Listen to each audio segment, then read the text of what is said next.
Machine Bhagiratha కథ ఏంది? ఇప్పటి వరకు పెట్టిన 31,000 కోట్లలో దేనికి ఎంత ఖర్చు అయింది?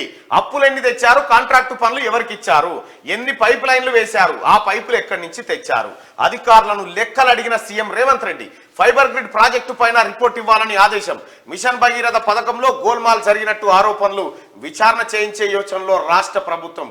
మిషన్ భగీరథ కాలి పైపులే వరిసిరు, పాత ట్యాంకులకు సున్నమేసిరు, అంతే. ఆ బ్లూ కలర్ పైపులు ఇంటింటికి వరిచి కేవలం పైపులు వరిసి పైసలు మింగే కార్యక్రమాన్ని దిగ్విజయంగా చేసిరు. 31,000 కోట్ల రూపాయలు దాంట్లో ఖర్చు పెట్టిరు. 31,000 కోట్లు నీళ్ళకు ఖర్చు పెడితే ఇక తాగేతందుకు నీళ్ళు లేక నిన్న కేటీ రామారావు బంతి భోజనంలో కూర్చొని బిస్లరీ వాటర్ తాగబట్టే సోడిగా. మిషన్ భగీరథ నీళ్లు ఇక ఇంటింటికి నీళ్ళు లేకపోతే ఓట్లే అడగా అని చెప్పిండు కేసీఆర్ గతంలో. మళ్ళీ ఏం సిగ్గు లేకుండా వచ్చి నేను అన్ని చేసేసిన అని చెప్పిండు. ఈ 31,000 కోట్ల రూపాయలు ఎక్కడ పోయినాయి? మిషన్ భగీరథ అంచనా వ్యయం 43,791 కోట్లు. ఇప్పటిదాకా చేసిన ఖర్చు 31,000 కోట్లు దాదాపుగా.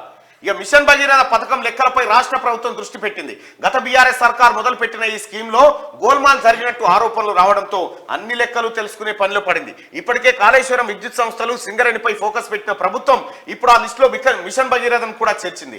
దీనిపై ఇప్పటికే ప్రాథమిక సమాచారం తెలుసుకున్న సీఎం రేవంత్ రెడ్డి మరిన్ని వివరాలు ఇవ్వాలని అధికారులను ఆదేశించినట్టు తెలిసింది. మిషన్ భగీరథ కోసం చేసిన అప్పులెన్ని, అవి ఎక్కడి నుంచి తెచ్చారు, ఇప్పటిదాకా పెట్టిన 31,000 కోట్లలో దేనికి ఎంత ఖర్చు చేశారు, ఏమేం పనులు చేశారు, ఎన్ని కిలోమీటర్ల మేర పైప్ లైన్లు వేశారు, ఆ పైపులు ఎక్కడి నుంచి కొనుగోలు చేశారు, ఎవరెవరికి కాంట్రాక్టు పనులు అప్పగించారు, ఇప్పటి వరకు కాంట్రాక్టర్లకు చేసిన చెల్లింపులు ఎన్ని అనే దానిపై పూర్తి వివరాలు అందజేయాలని సీఎం అడిగినట్టు సమాచారం. ఈ ప్రాజెక్టుకు నిజానికి ఇంత ఖర్చు అవుతుందా?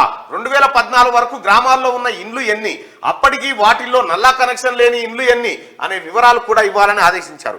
సమగ్ర సమాచారం ఆధారంగా ఏవైనా అవకతవకలు జరిగినట్టు తేలితే విచారణకు ఆదేశించాలని సర్కార్ భావిస్తున్నట్టుగా తెలుస్తా ఉంది. కేసీఆర్ గతంలో ప్రారంభించి కొల్లగొట్టిన సంపద మీద ఎంక్వైరీలు షురువైనాయి. మిషన్ భగీరథకు కేసీఆర్ వచ్చినాక 31,000 కోట్ల రూపాయలు పోసిండు దాని మీద. ఇది వరకు మీ ఇళ్ళలో నల్లలు లేకుండేనా? మంచినీళ్ళే తాగలేదా? నీళ్ళ ట్యాంకులే లేకుండేనా? ఏం చేయి ఖాళీ ప్లాస్టిక్ పైపులు వరిసి 31,000 కోట్ల రూపాయలు కొట్టేసారు.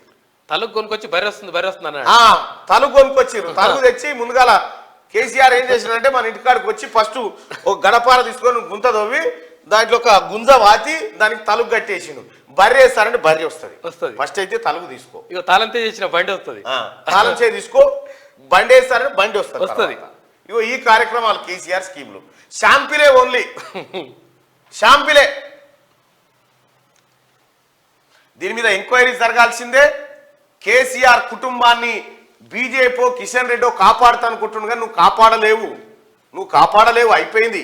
మొన్నటి ఎన్నికల్లోనే కాపాడాలని చాలా ప్రయత్నం చేసినావు, అందుకే నిన్ను ప్రెసిడెంట్ చేసారు రాష్ట్ర పార్టీకి.